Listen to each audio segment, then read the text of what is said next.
First on Film and Entertainment, g'day to all, and with me today, Sandy, Kay and Peter Kraus. The others have deserted us, so highly reliant upon your good grace, Sandy, and Peter, your recalcitrance. Is that all right?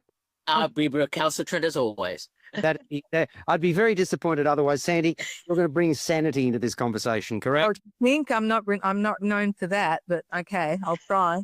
Yeah, be your level best. It's all right. We'll sort of battle through it all with just three rather than, five of us. Having said that, these are the days of awe before the Oscars, right? We're talking about literally a day before, but that's okay.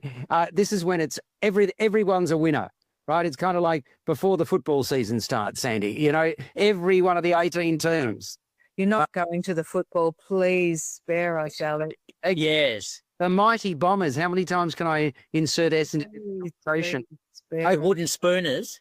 Hey, that's Richmond this year. Having said that, it is an exciting time, and of course Nova has a big event each year, does it not, Peter? And it does. What do you? I don't attend. I watch by myself. Actually, I like to make notes and so on in that context. But you know, I'm antisocial. So what does that say about me? Well, it's a special event for the media, isn't it? It is. I'll be there on Monday. Well, yeah, and being tomorrow. So having said that, do you get nibblies and all that sort of stuff as well? We get 2 drinks and a snack box for $33. And a snack box. And what is the snack box full of healthy food, Peter? I would say probably not, but I mean, big deal. You're lashing out. There you go. Sandy, have you ever been to Nova? Well, I've been to Nova, but I certainly haven't been to this event, and I have to say I missed out on an invitation. So, what can you do? Oh, well, I'm sure they'd have you, Sandy. That everybody would have you. You're the life of the party. It's just a question of being invited, right? So, look, you can't be the life of the party if you're not invited to attend. Well, that's true. That's true. Like maybe we can change that in the future. Who knows? I wanted to make some general remarks about these are the 97th Academy Awards. Now, obviously, a lot more inclusive than they have been in years gone by. I mean, the last 3-4 years have been much more inclusive. There are a number of Australians that feature. And I always like the quirkies. And so there are a few quirky bits and pieces. So maybe we'll start there. This is my pick for Best Picture and Best Director, and we've known that for some time, and also Best Actor. But it's 215 minutes long, excluding the interval of 15, 20 minutes, whatever it is. But that makes it the 5th longest Best Picture nominee of all time. Now, I haven't pre-prepared the other two, but I'm going to pose this question to both of you. And we're only talking about those pictures that have been nominated for Best Film in the history of the Oscars. What have been the longest? There are 4 others. Would you like to hazard a guess, either of you? Lawrence of Arabia? In fact, no. No, okay. Gone with the Wind? Yes, that's second prize at 238 minutes. So we're doing So we got Gone with the Wind, and we've got The Brutalist at 2:15 being number 5. So there's still one better than Gone with the Wind in terms of running time. Nominated. Cleopatra? Very good. That's it. 248 minutes. Now, the other two, so I'll go up. The Brutalist, The 10 Commandments at 220 minutes. Lawrence of Arabia at 2:22. Gone with the Wind at 2:38, and Cleopatra at 2:48. There you go. Trivial Pursuit questions. Okay. If you look at there are 10 nominations for Best Picture this year, Sandy. Okay. Now, if you put them one after another, that makes it the longest Best Picture lineup ever. It runs for 24 hours and 45 minutes. Who says movies are not too long, Peter? I do. Right. And there you go. But this is the longest in the history of the Oscars. Now, hopefully the ceremony isn't the longest in the history of the Oscars, because that's one thing a lot of people complain about, do they not, Pete? To some extent, but Conan and O'Brien, I'm sure, will have some funny things to say to make the event watchable. I tell you what, it's a hard road to hoe, because it doesn't matter how clever you are, you can be found out, can't you? I mean, Yes. in this sort of environment, and not everything goes down well. In terms, Can you watch it here on Monday night? pardon me. Where can you watch it in Australia on Monday night? Channel 7. It's live to air at 11 o'clock and then repeated at 10 o'clock p.m. Oh, awesome. Okay, that's great. Thanks for telling us that. Can I just tell you which are the nominations for Best Picture, the 10? We'll get there in a moment. I just want to go through a bit more trivia. Not that I'm trying to close. Oh, you love your trivia, Alex. Go for it. My trivia, right? Okay, so okay. Now, the Ray Fiennes, who has been nominated for Conclave as Best Actor, 28 years after his first nomination, for which movie, Peter? Ray Fiennes. Think about it. Ah, goodness. Do I have to think about it? Yeah, so go back 28 years. I mean, Yes. that's a blink of an eye for you when you were born in about when Adam was a boy. So, I know Yeah. it's like yesterday. So a very well-known film that not everybody appreciated, I've got to say. And it's a 3-word title, which you have to be patient to endure. Oh, The English Patient. Yeah, exactly. Yeah. So now that makes him the second largest gap in the category. After whom, Peter? After whom? Right. That's a harder question. This is when we need Greg, because he's a Trivia Pursuit buff, right? Yeah. Yeah. So, no idea. Are you just here to embarrass me and Peter? Are you else? That's right. Male or female? It's a male. That's correct, though, Sandy. You're right. Absolutely. I'm glad you're targeting Peter, though, not me. Yes. Is it Daniel Day-Lewis? No, it's not. He was but a boy. Henry Fonda. And that was of course, Pond. Yes. a 51-year gap. Right? Right. Okay. So now it's the first Brazilian film, of course, to be given a Best Film Oscar nod, at least, or gong, or nomination. So that's an important thing. And okay, let's look at a complete unknown.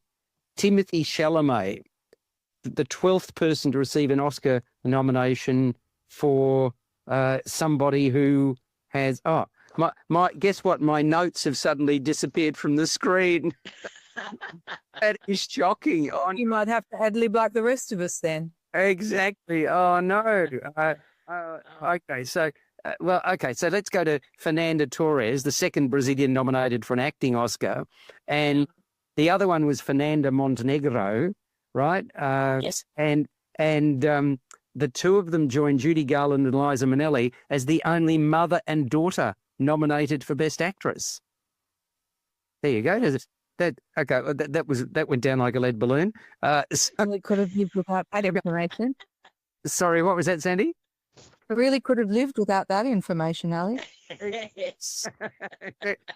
I'm losing this war very well. Hang on, I'm now going back to try and find the other. I reckon this is great. Somebody must have done a lot of hard work to actually come up with these trivial facts. But don't most of us like trivia? I mean, no. Yeah, I'm just teasing you because that's what. Yeah. Can I just say one quick thing? The French César Academy Awards have just been announced, and Emilia Perez was the biggest winner.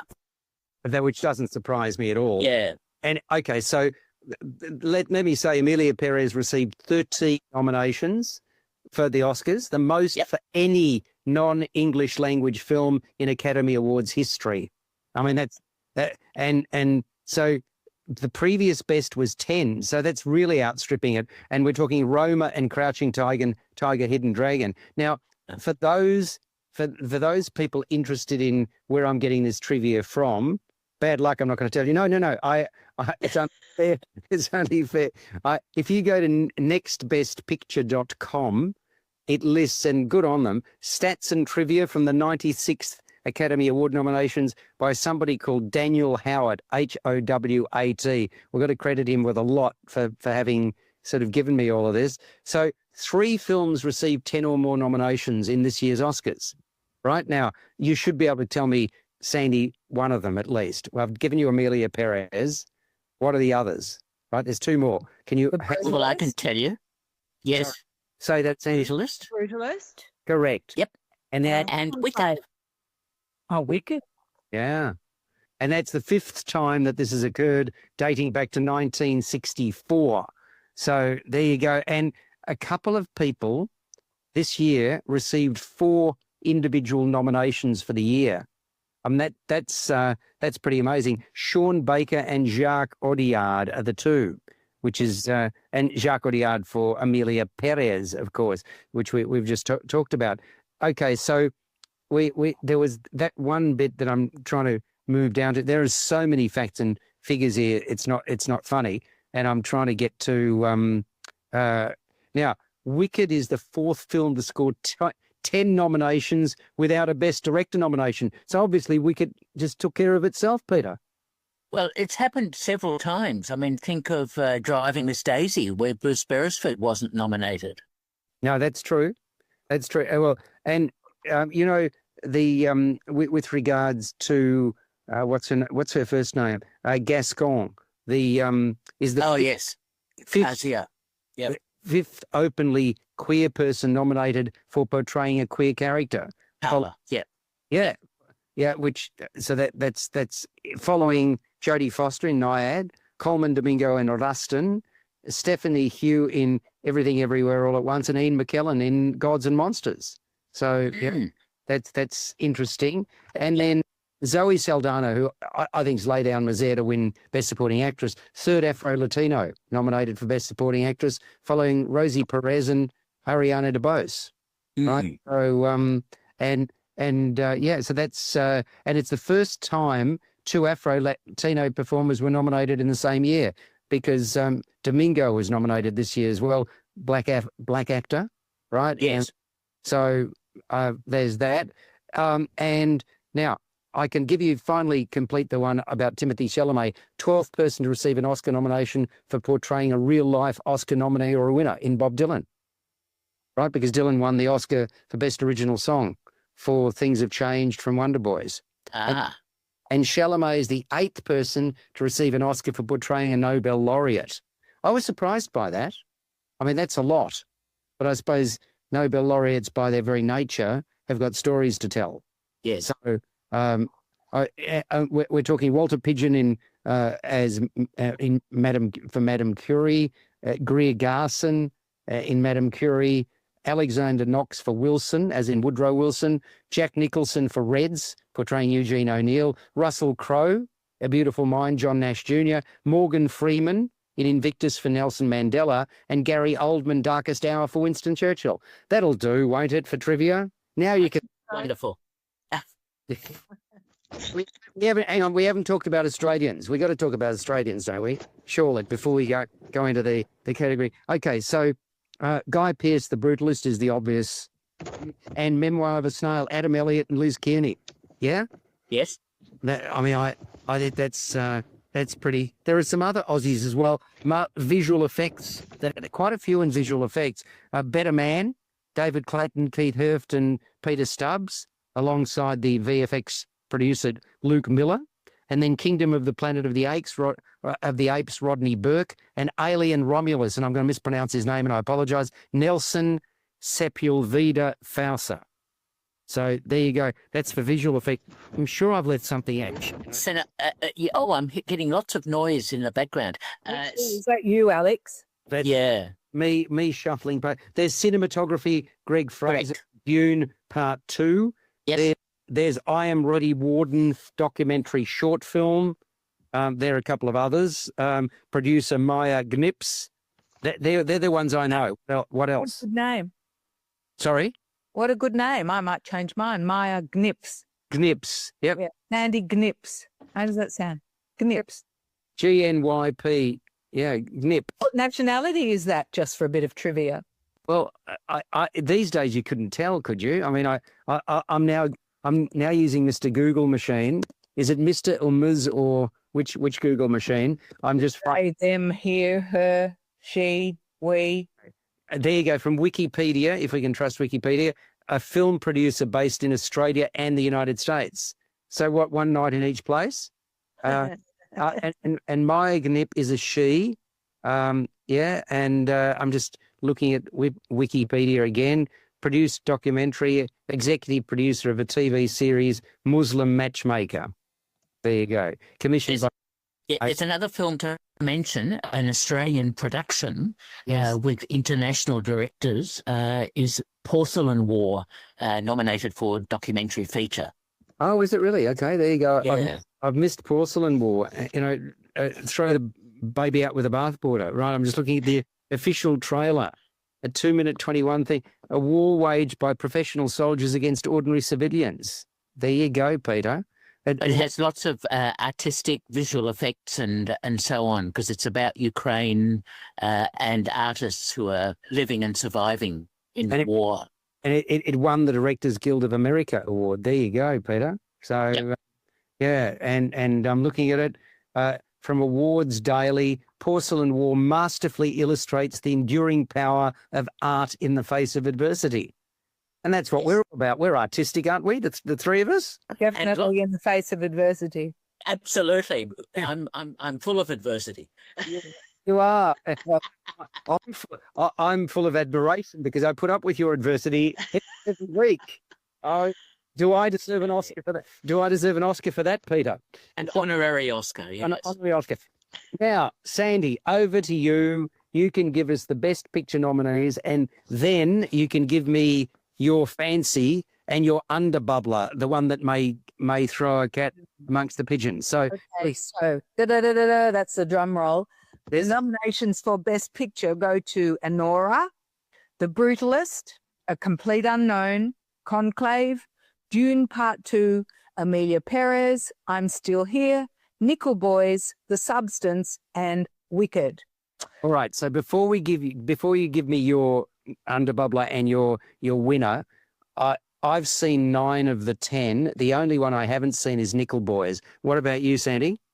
I've seen 8 of the 10, but the 2 I haven't seen is Dune Part 2, and I haven't caught up with I'm Still Here yet. I have seen Nickel Boys.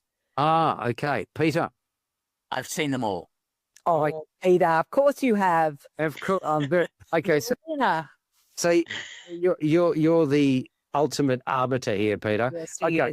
Sandy, go for it. What's the one that's going to push your winner to the ultimate extreme? If I was the Academy and the vote depended on me, I would give it to Conclave, without a doubt. I thought that was a tremendous story, fabulously acted. It was not only inspiring and educational, but also thoroughly entertaining and extremely timely, given what's happening right now in the world. So I would go Conclave.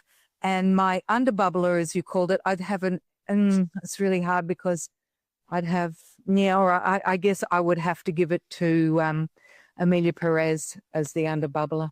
Okay. And bear in mind, we, like everybody else, wish the Pope extremely well. And it's very sad that only in 24 hours he's taken a turn for the worse as well. And he's been a real fighter. But at least now we know what happens once he goes. I mean, he's going to go sooner or later, right?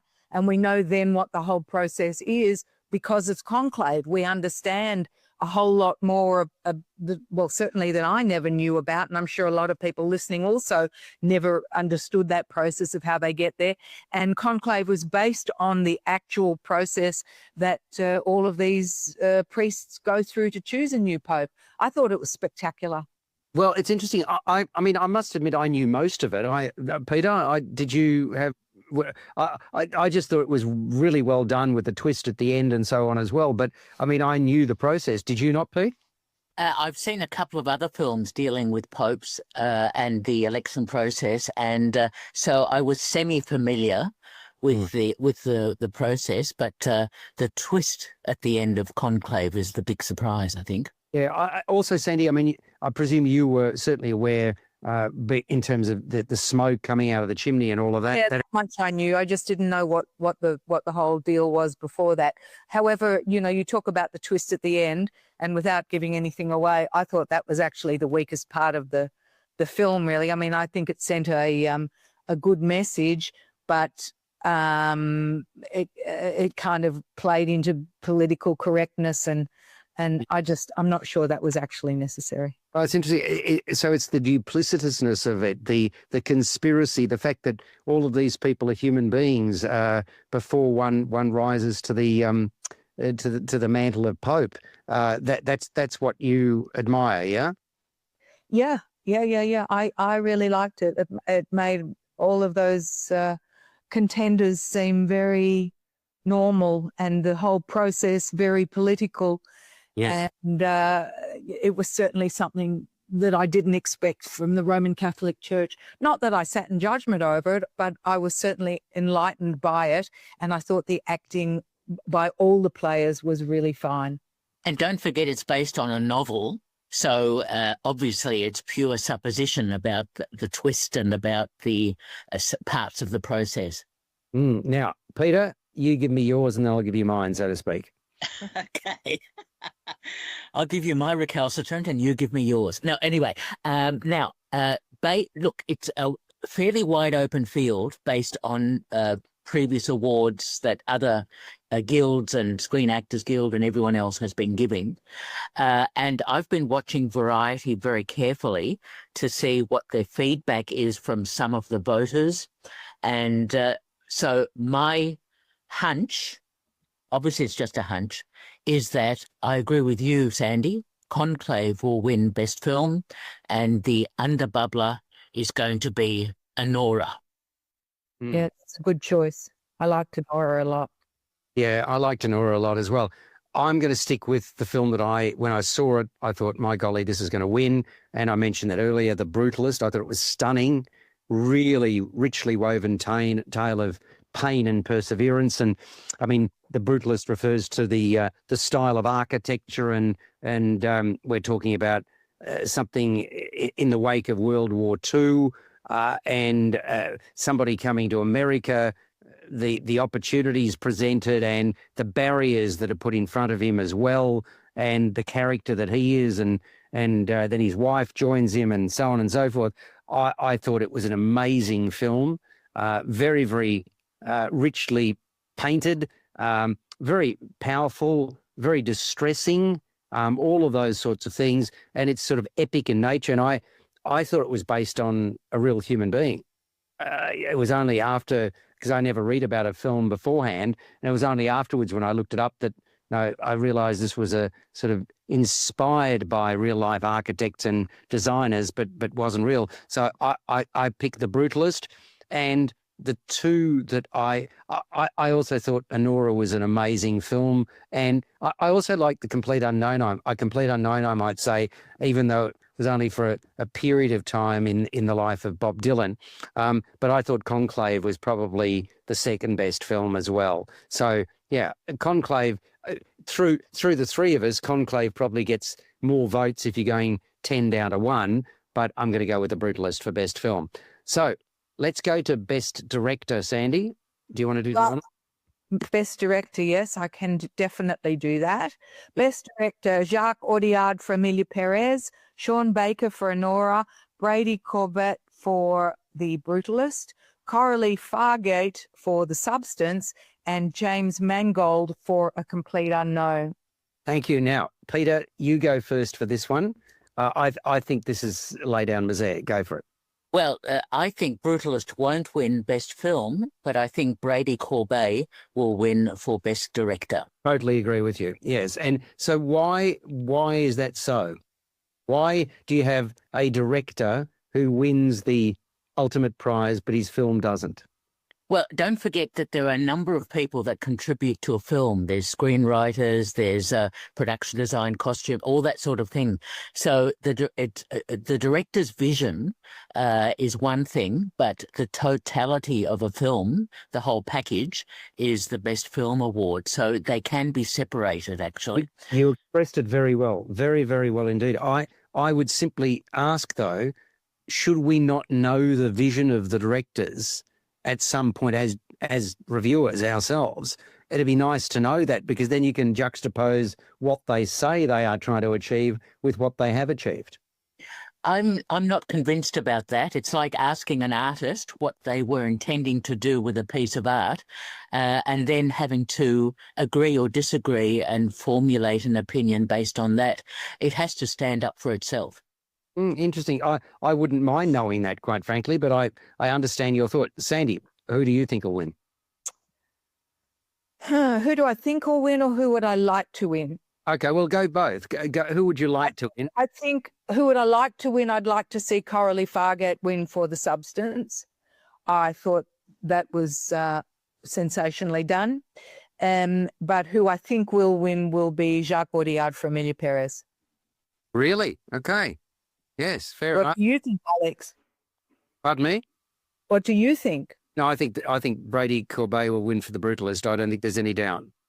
Yeah, you might be right. I I got really put off The Brutalist. I was really expecting too much. It's awful when you go into a film with high expectations, whether you read about it first or whether you just hear from other people what it's like, and then you can't help but to be disappointed if you've got high expectations.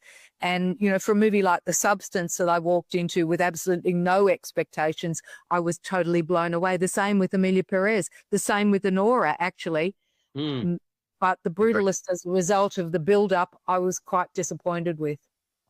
Well, let's go to Best Actor. And in that category, you've got Adrian Brody for The Brutalist. You've got Timothee Chalamet for Complete Unknown. Then you've got Coleman Domingo in Sing Sing, Ralph Fiennes for Conclave, and Sebastian Stan, The Apprentice.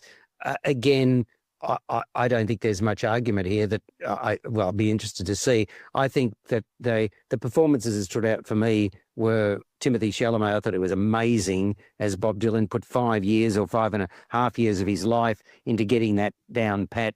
The singing and as well as the performance. He's a guy who will win the Best Actor Oscar. I have no doubt about it. His career, the trajectory of his career has been amazing. So, but I thought Ralph Fiennes was very, very strong in Conclave. Not that the others were bad, but I think Adrian Brody will win for The Brutalist. What do you think, Peter? A few weeks ago, I was thinking Adrian Brody, but with the Screen Actors Guild Awards and a few other events that have been happening, I think it'll be either Timothée Chalamet for Complete Unknown or Ralph Fiennes for Conclave. Sandy? I would definitely give it to Ralph Fiennes for Conclave. I thought his performance was outstanding. Not that the others weren't great. I'd go Ralph and then probably Adrian Brody. I think he's a very high contender in this too. I mean, Timothée Chalamet was good. I don't know that it actually required a whole lot of acting. I mean, you'd give it to him for his learning to sing like Dylan. Ooh. In the acting, he just had to underplay everything. So I'd definitely go Ralph or Adrian on this one. However, in saying that, both Coleman Domingo and Sebastian Stan that did The Apprentice were also fabulous. Did you like A Complete Unknown? Yeah, I think another one that I had my expectations built too high. I thought it was okay. It wasn't amazing. I thought it was too long. It was quite a good story, but I didn't think it was outstanding. Best Actress, Cynthia Erivo for Wicked. You've got Carla Sofia Gascon for Amelia Perez. Mickey Madison. Mikey. Hang on. Don't we use that on trains? Sorry, it's Mikey. Is it okay? Mikey, I apologise, Mickey. There's no C. Sorry about that. I apologise, Mikey. Mikey Madison for Honora, Demi Moore for The Substance, and Fernanda Torres, I'm Still Here. I'm Still Here. You just saw that as well, Sandy. Gee, what a performance by Fernanda Torres, eh? I haven't seen it. That's the one I have to say. I'm sorry, I apologise. Oh, no, I'm going to go. I'm really going to quickly go. Okay. Well, if you need to go, you need to go. No. That's what I say. Demi Moore is going to win this one. Yes, I'd love to see that. Won't that be great? I really, in terms of, you think about this and Pamela Anderson, who also came back to prominence in terms of the movie that she's just starring in at the moment. The two of them, I mean, this is the year of the resurrection, Peter. How religious can you get? Exactly. Now, don't you think Demi is going to win? Look, I'm a bit I'm equivocating about this. I think it would be nice for her to win, but again, based on some other awards that are happening, I have a feeling Mikey Madison might win it. I mean, for Nora. she was brilliant in Anora, no question. Yep. Look, is there any sentimentality amongst the voters? The members of the Motion Picture Arts and Academy. What's it called again? The full title? The APAS, the Association. It's the Academy of Motion Picture Arts and Sciences. That's it. So, is there no sense of career here?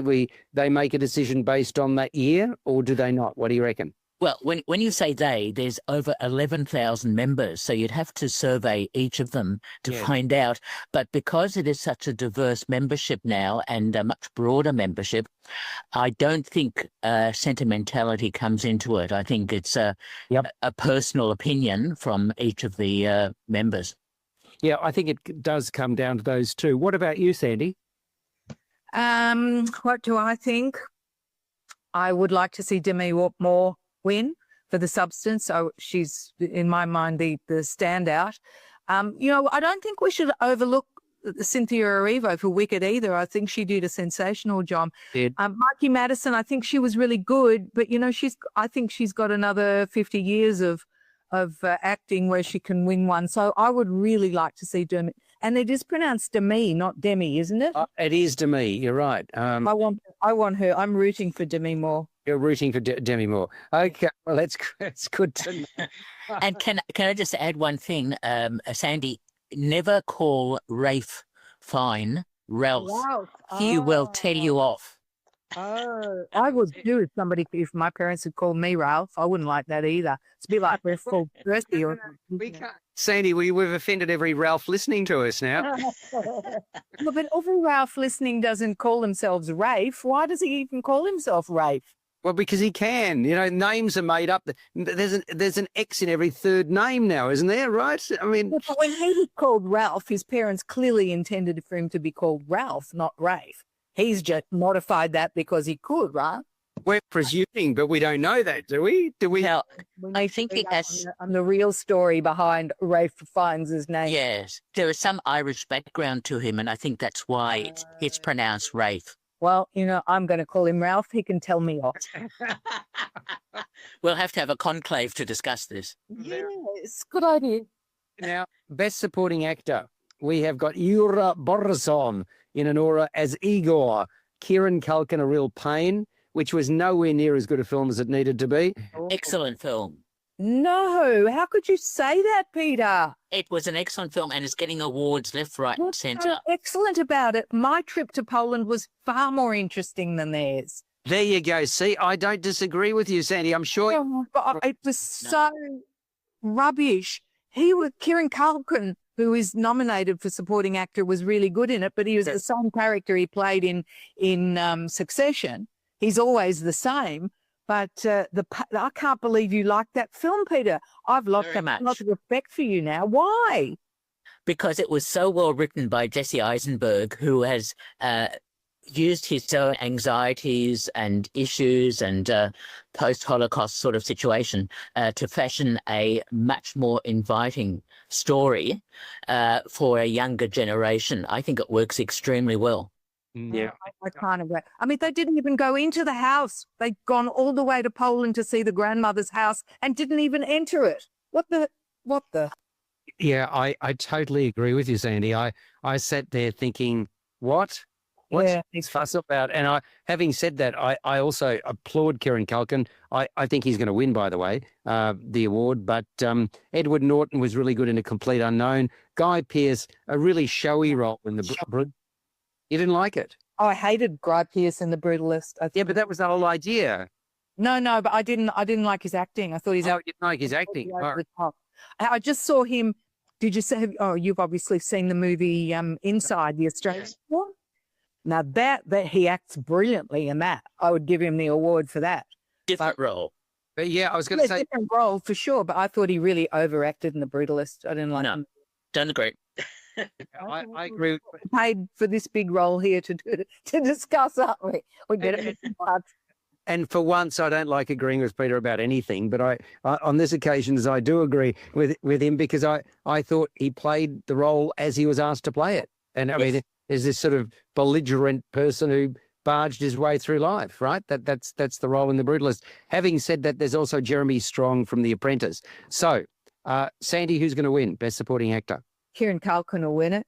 Yep. He He I'm seems happy for him. I like him, but he can't. I don't think he can play anything else other than that persona. I think that's probably who he is. It's a bit like Deborah Lee Finesse. She can only ever play Deborah Lee Finesse. I mean, and if you know her, you know that's who she plays each time. I think Kieran Culkin's a bit like that too, having seen his other stuff. But yes, I think Kieran Culkin's going to win it. Although I do like Yura Borisov in Anora too. I think that was quite good. Yeah, I think Kieran had a more substantive role. Not that makes it anything, that's not a guarantee. Peter, Kieran? Definitely Kieran Culkin. Okay. Best Supporting Actress, Monica Barbaro for A Complete Unknown, Ariana Grande for Wicked, Felicity Jones, The Brutalist, Isabella Rossellini for Conclave, and Zoe Saldana. Lay down misère for Zoe, isn't it, Pete? Absolutely. She's got it won. I mean, and she did it in various languages. She danced, she sang, she just does it all, doesn't it? I mean, it's such a prominent performance. And quite frankly, I reckon she should have been nominated as Best Actress and the other way around. And Carla Sofia Gascon should have been Best Supporting Actress. What did So that was up to the studio. I know, but disappointing in that regard, I thought. Not that I've got anything against Carla Sofia Gascon. Do you think Zoe will win it too, Sandy? I think she's a shoo-in because the other roles as Best Supporting Actress were really minor roles. We didn't see a whole lot of any of them. Ariana Grande has a shot at it. Hers was quite a large role. I think she was quite good in Wicked. Felicity Jones in The Brutalist. Isabella Rossellini we hardly saw in Conclave. And Monica Barbaro, Complete Unknown, unmemorable. So, yes, definitely Zoe Saldana for Emilia Perez. Monica Barbaro is a terrific singer, beautiful singer in Complete Unknown. Well, then they should give her the Best Singing Award. Okay, let's go for the next category being Best Original Screenplay. Anora, The Brutalist, A Real Pain, September 5. I wish September 5 be nominated for more awards. That was an extraordinary film. And The Substance. So we're talking Sean Baker, Brady Corbet, and Mona Fassvold, Jesse Eisenberg, A Real Pain, Moritz Binder, Tim Fellbaum, co-written with Alex David for September 5, and Coralie Fargate for The Substance. Okay, this is a tough category, I reckon. I haven't got a real handle on it. What do you think, Sandy? I'm definitely going The Substance. I thought that was very original. I remember when we talked about it, you reminded everybody that it was kind of similar to, I can't even remember what, but it was a bit like something that had happened in the past. But I really liked the story in The Substance, and I guess this is what that award is for. I would go The Substance, but I think that The Brutalist or no, I think the screenplay of The Brutalist was actually so it's an original screenplay. That's a good one too, and I reckon Jesse Eisenberg might pick it up for A Real Pain. I wouldn't be happy about that, but he might. Okay, so what about you, Pete? I think Jesse Eisenberg will win it for A Real Pain. It's getting awards for the screenplay, but the backup, of course, is The Brutalist. Yeah, I'll go The Brutalist, Brady Corbet and Mona Fassvold. So Best Adapted Screenplay, Conclave's got that one, hasn't it? Peter Strawn, based on the novel by Robert Arrett. Complete Unknown, James Mangold, Jay Cox, based on the book Dylan Goes Electric by Elijah Wald. Amelia Perez, Jacques Audiard, collaborating with Thomas Bittergain, Leah Messias and Nicholas Liveci, based on the opera libretto Emilia Perez by Jacques Audiard, the novel Écoute by Boris Raison. How's that? I mean, I'm reading directly off things. I've lost the next page. This is not good. Nickel Boys, Sing Sing are the other two. What are you going for there, Pete? There's a lot of love for the film Conclave. That's why I'm thinking it'll win Best Film. So I think it will win Adapted Screenplay. And Sandy? I'd really like to see Sing Sing win the adapted screenplay. I thought that was really well done and very underappreciated film. I thought the story was fabulous and they've done it really well. I'd love to see them win. Well, okay. Well, fair enough. We haven't seen a lot of the best animated feature films yet. Seeing Flow this week, Inside Out 2, we've seen Memoir of a Snail. Actually, and The Wild Robot was really good too, and Wallace and Gromit, Vengeance Most Foul. Pete, have you seen all of them or not, or only 4 of the 5? 4 of the 5. I'm waiting to see Flow. It's a tough one because it also just won Best Animation at the César Awards, but I think Wild Robot will win with Flow as a backup. Yeah, I think I agree, Wild Robot. Sandy? I'll go Inside Out 2 on this one. Yeah, it's been very, very popular, hasn't it? It's done remarkably well. It's an adult film that kids have been flocking to and young adults just can't get enough of. Similarly, Memoir of a Snail, I have to say, but I'd go Inside Out 2.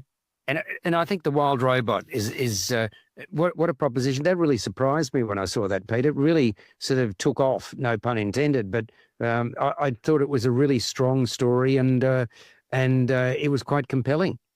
Yes. It had a nice mix of sentimentality and family sort of issues and so on. Yes, I agree. Now, there's a number of these we haven't seen as well. I haven't seen The Girl with the Needle. This is Best International Feature. Amelia, go there. Pardon me? I was really hoping you'd want to talk about this. Yeah, Emilia Perez, Flow. Emilia Perez from France in Spanish, Flow, Latvia. The Girl with the Needle, Denmark in Danish, and I'm Still Here, Brazil in Portuguese, and The Seed of the Sacred Fig, German. So it's a hell of a combination of international features. I actually hope that in the future we're going to get more international features nominated for Best Film. I'm surprised that we're in 2025 and that hasn't happened yet, Peter. Well, there's still that focus on American films because it is the American Oscars. Don't forget. No, exactly. So, okay, let's start with you, Sandy. Where are you heading? I was hoping you would. Hands down, I would give it to The Seed of the Sacred Fig.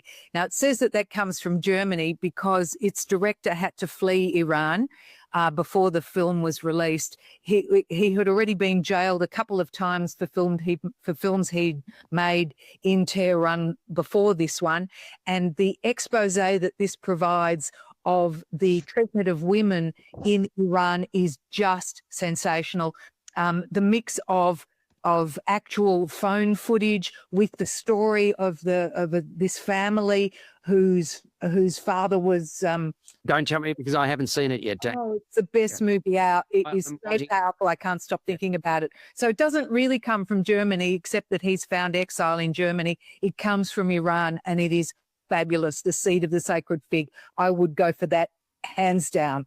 And it's in Persian as well. So, Pete, you've seen it? Yes, Farsi rather than Persian. I have seen it, and it's a German production because there was no money to produce the film in Iran. And of course, as you said, Sandy, the director was not able to make the film legally.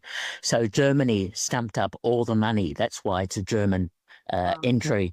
And look, I would like Seed of the Sacred Fig to win. And my backup is Emilia Perez. Okay. That's, well, again, I wonder, you don't think I'm Still Here is going to, again, I thought there was a remarkable film. You don't think that's going to feature? I don't think so. I think it was a late entry to some extent, and there's no buzz from Variety about the film in terms of winning an award. So I don't know.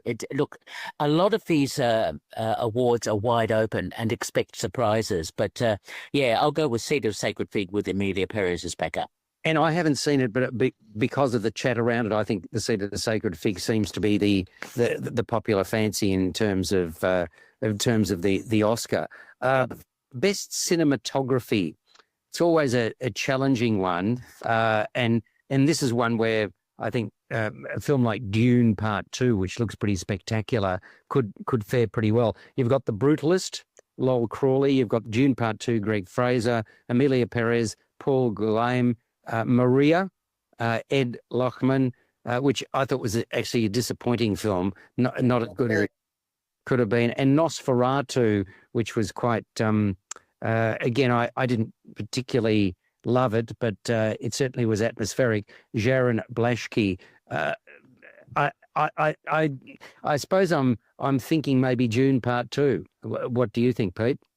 I think Brutalist will win cinematography because of its use of camera angles and different approaches. Oh, sorry, we're talking, perhaps correct. Maybe I'm confusing production design or whatever with it. Yeah, I think Dune will win visual effects.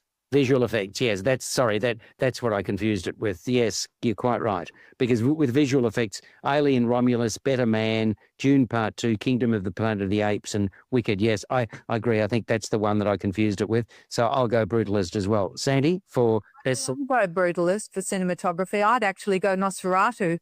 I thought that was fabulously shot. And, you mentioned Maria. I don't understand why it's being re-released about a month after it was previously released. Is that to coincide with the Oscars, Peter? Yes, it is. The producers decide to re-release films if they get some nominations or whatever. And I think it might do better the second time around. yes. And I think they'll be disappointed. Yes, I'd go Nosferatu. I'd like Nosferatu to win, but I think you're right. The Brutalist is going to sweep that one up. And for visual effects, I would absolutely have to go either Better Man or Wicked. They were fabulous. But then again, I think Dune Part 2 is going to get that too, unfortunately.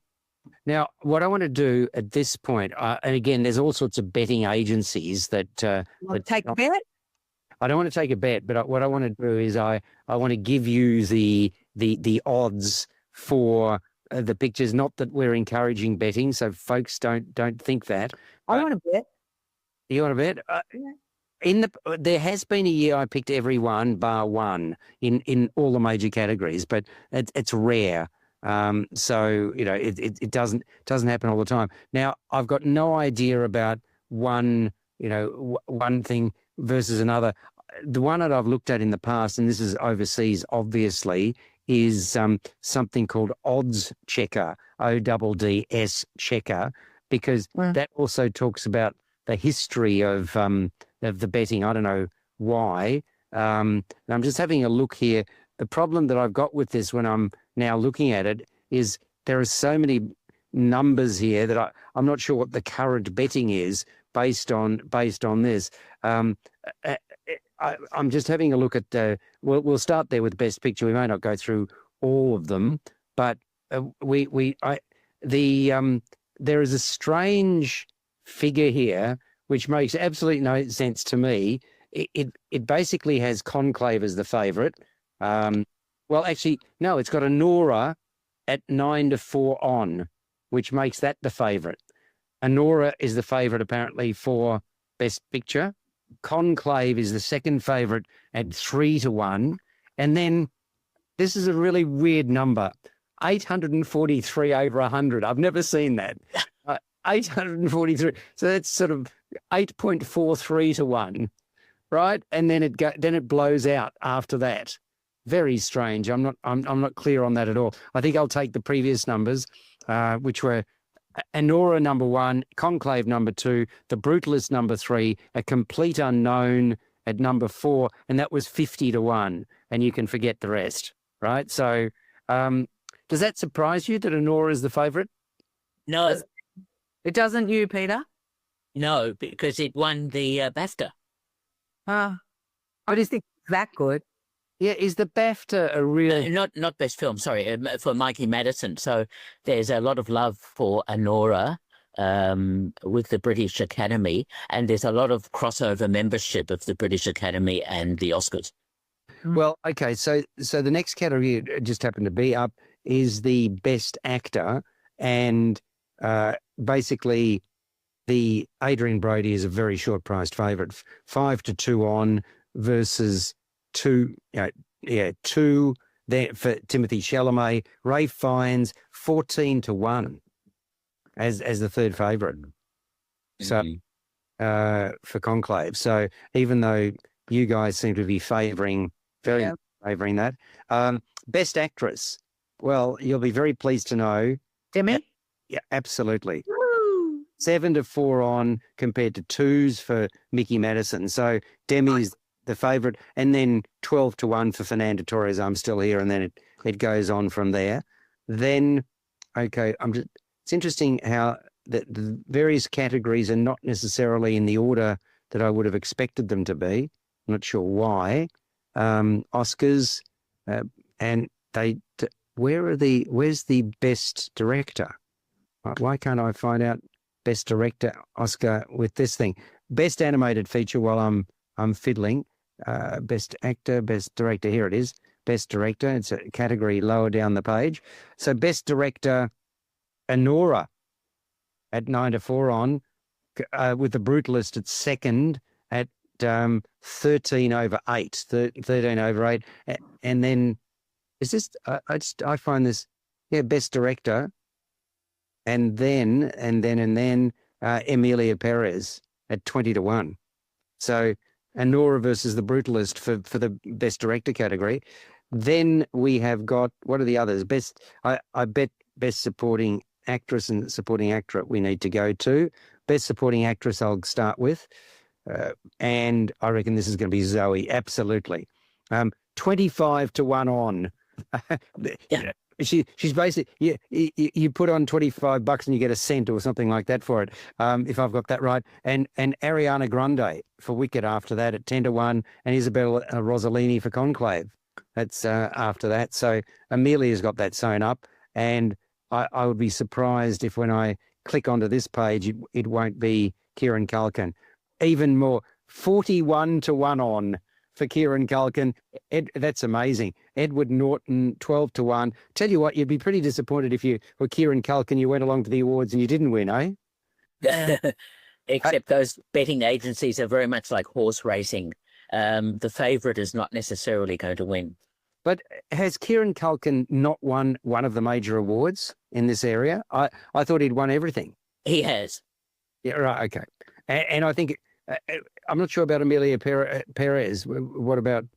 Zoe has as well. Zoe has, yeah, as well. Yeah, Yeah. exactly. Okay, so best animated feature, I think I'll go there next in terms of the odds. Not surprisingly, 3-1 on The Wild Robot, and then 9-4 is Flow. And Inside Out, wow. No, that's an outsider, as is Memoir of a Snail.